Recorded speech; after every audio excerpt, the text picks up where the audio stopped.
आप यदि अभी तक हमारे वीडियो को सब्सक्राइब नहीं किए हैं तो कृपया सब्सक्राइब कर लीजिएगा और वीडियो अच्छी लगे तो लाइक और शेयर ज़रूर कीजिएगा। आने वाली वीडियो की नोटिफिकेशन प्राप्त करने के लिए बेल आइकन पर जाकर ऑल नोटिफिकेशन पर क्लिक कीजिएगा ताकि आने वाली वीडियो आपको प्राप्त होती रहे। तो दोस्तों, आज हम चलते हैं फिर वहीं हिंदी की विकास यात्रा पर, जिसमें आज का टॉपिक हमारा रहेगा मध्यकालीन आर्य भाषा में अपभ्रंश। मध्यकालीन आर्य भाषा में अपभ्रंश के बारे में हम पढ़ेंगे, जो कि मध्यकालीन आर्य भाषा की तृतीय अवस्था थी। कौन सी? तृतीय अवस्था थी। अपभ्रंश का शाब्दिक अर्थ होता है बिगड़ा हुआ या गिरा हुआ। बिगड़ा हुआ या गिरा हुआ या गिरा हुआ। गिरा।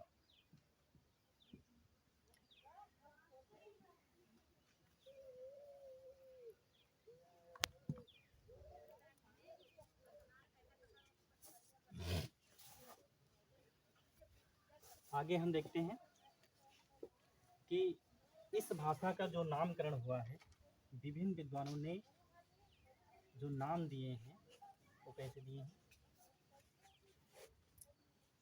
एक हमारे आचार्य हुए हैं हेमचंद्र और वाग्भट।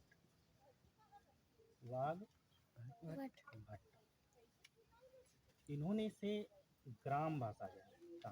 क्या कहा है? ग्राम भाषा। ग्राम भाषा।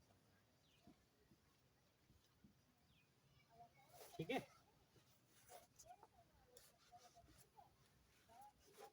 एक और आचार्य हुए हैं दंडी। क्या नाम था? दंडी। इन्होंने इसे आघिराद की भाषा कहा।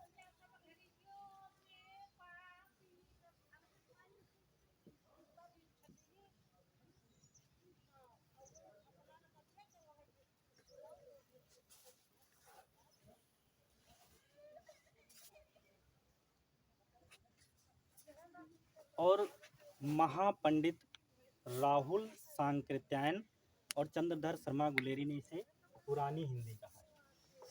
क्या कहा है? पुरानी हिंदी। किसने कहा है? महापंडित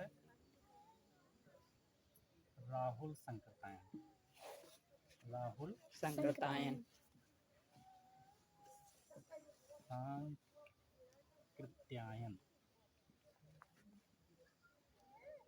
और चंद्रधर शर्मा गुलेरी। चंद्रधर शर्मा गुलेरी। इन दो विद्वानों ने इसे कहा है पुरानी हिंदी। क्या कहा है? पुरानी हिंदी।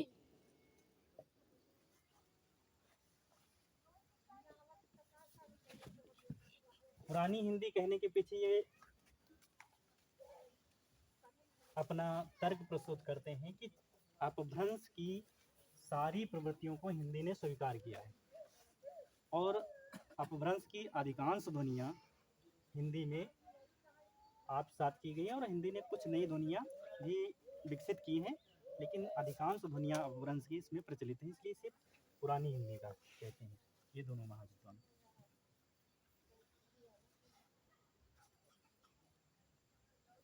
अगली बात जो आती है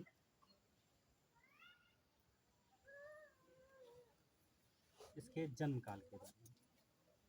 इसका उदय कब हुआ? अपभ्रंश का उदय कब हुआ? इसके लिए डॉक्टर उदय नारायण तिवारी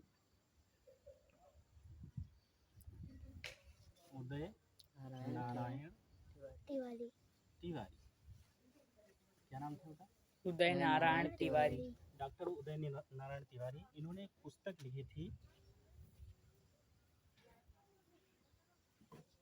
हिंदी भाषा का उद्गम व विकास। उद्गम व विकास।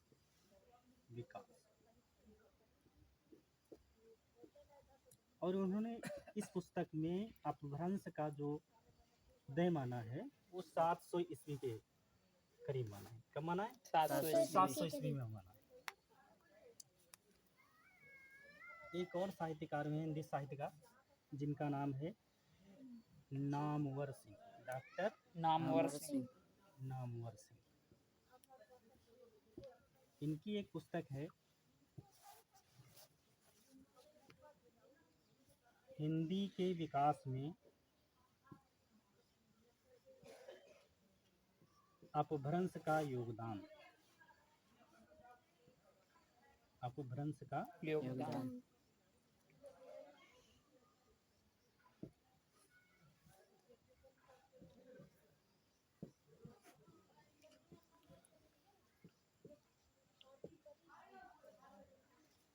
इन्होंने भी 700 ईस्वी के करीब इसको माना है कि इसका उदय हुआ था अपभ्रंश का युग।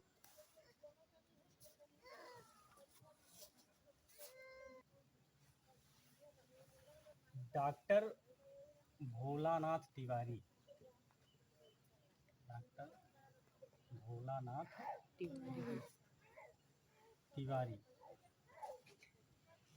अपभ्रंश का उदय 500 ईस्वी के आसपास मानते हैं कि अपभ्रंश का प्रयोग 500 ईस्वी के आसपास होने लगा था। तो यही सबसे सटीक माना गया है, इसीलिए अपभ्रंश का जो स्टार्टिंग बताया गया है वो 500 ईस्वी के आसपास बताया गया है, इसकी स्टार्टिंग हुई थी। अब हम आते हैं कि इसका प्रयोग कब तक होता रहा। अपभ्रंश का प्रयोग जो है 12वीं शताब्दी तक होता रहा। कितने शताब्दी तक?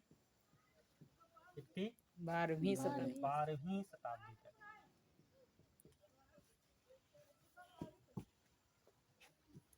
लेकिन 1000 ईस्वी से हिंदी में साहित्य का सृजन प्रारंभ हो गया था और ये भाषा 1000 ईस्वी में हिंदी के रूप में प्रतिष्ठित हो गई थी।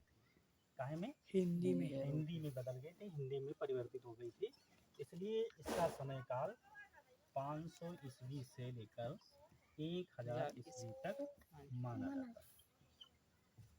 एक चीज़ और बता दें कि ये जो अपभ्रंश भाषा है मध्यकालीन आर्य भाषा की तीसरी अवस्था है। पहली अवस्था कौन थी? कौन थी? पाली। दूसरी अवस्था प्राकृत। तीसरी अवस्था अपभ्रंश। तो ये तीसरी अवस्था कही जाती है। मार्कंडे ने इसके 3 भेद किए। मार्कंडे ने इसके 3 भेद बताए हैं। नंबर 1 नागर, नंबर 2 उपनागर, नंबर 3 ब्राचर।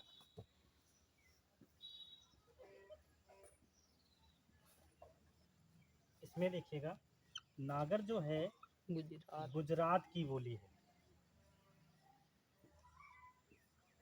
गुजरात की बोली।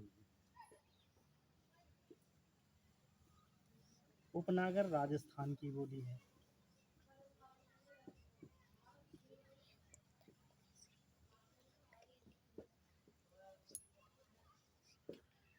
और ब्राचड़ सिंध की बोली।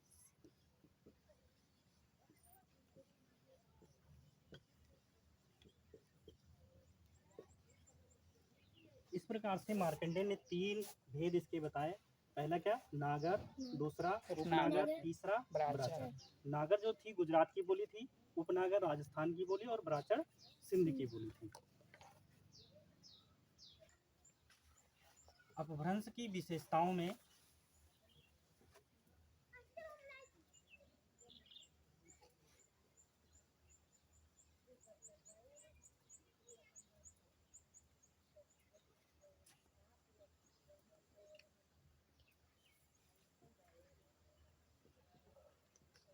जाने, अपभ्रंश की विशेषताओं के बारे में जाने। ये तो सबसे पहली बात, इसमें अधिकांश उकार शब्दों का प्रयोग किया गया, इसलिए उकार बहुला की भाषा कहलाई। क्या? उकार बहुला। उकार बहुला। दूसरी बात, ड़ा अक्षर का प्रयोग हुआ है, इसलिए इसको ड़ा बहुला भी कहते हैं। क्या कहते हैं? ड़ा बहुला। टा बहुला कहते हैं। और तीसरी बात आती है टा वर्ग प्रधान। कौन सा प्रधान? टा वर्ग प्रधान। टा वर्ग प्रधान भाषा बोली गई।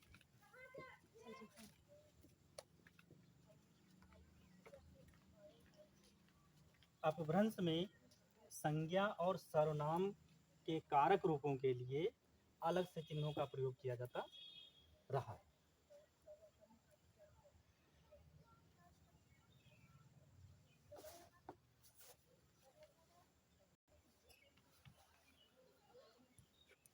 इस भाषा में दो पुरुष और दो लिंग का उपयोग किया गया है। दो लिंग मिलते हैं। पुरुष में पुरलिंग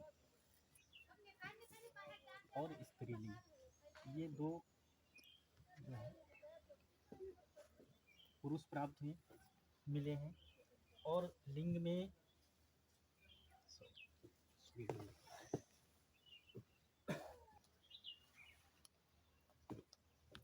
नहीं, क्षमा कीजिएगा, इसमें दो वचन और दो लिंग का प्रयोग हुआ। पहला एक वचन और दूसरा बहुवचन।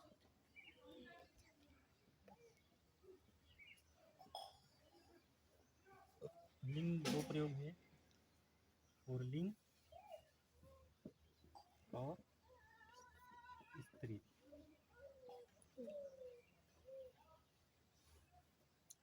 लेकिन नागर भाषा में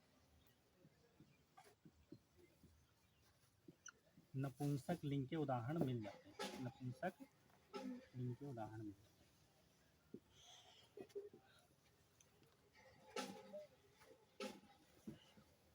ठीक है, अगली वीडियो में हम पढ़ेंगे अपभ्रंश भाषा के कवि व रचनाकारों के बारे में। तब तक के लिए नमस्ते।